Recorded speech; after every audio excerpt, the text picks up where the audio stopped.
Saudara, pasca ditetapkan tersangka, oknum tenaga medis Kimia Farma Diagnostika kasus pelecehan dan pemerasan penumpang rapid test di Bandara Soekarno-Hatta kini diperiksa oleh Satreskrim Polresta Bandara Soekarno-Hatta, Tangerang, Banten. Jumat siang dengan pengawalan ketat, pelaku tiba di Terminal 2 kedatangan dan selanjutnya dibawa ke Mapolresta Bandara Soekarno-Hatta untuk pemeriksaan. Polisi menggiring tersangka yang mengenakan kemeja putih dan topi merah. Polisi memborgol tangan tersangka.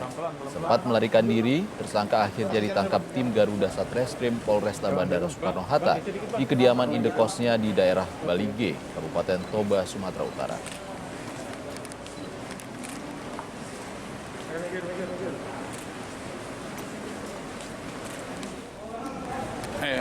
Kasatreskrim Polresta Bandara Soekarno-Hatta Kompol Alexander Yuriko mengatakan jika terbukti melakukan tindak pidana pelecehan dan pemerasan, tersangka akan dikenakan pasal berlapis.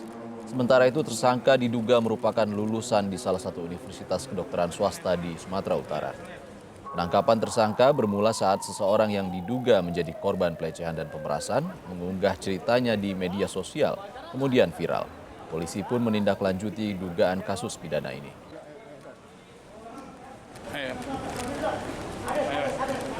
Kita berhasil mengamankan tersangka atas dugaan tindak pidana pelecehan, tindak pidana penipuan, dan tindak pidana pemerasan yang saya yakin masyarakat sudah tahu karena viralnya berita ini. Tersangka EY, tersangka kami amankan di daerah Balige, Kabupaten Toba Samosir, Provinsi Sumatera Utara.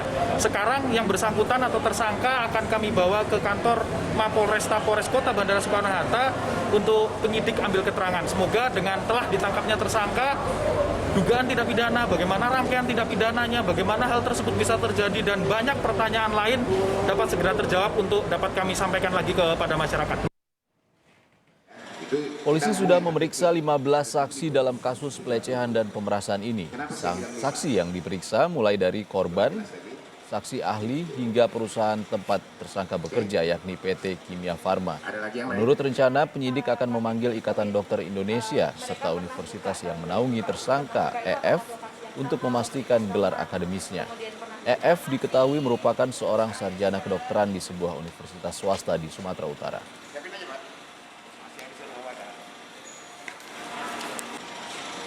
Ya, menyatakan bahwa dia dilakukan pelecehan dan penipuan oleh seorang oknum tenaga kesehatan atau dokter.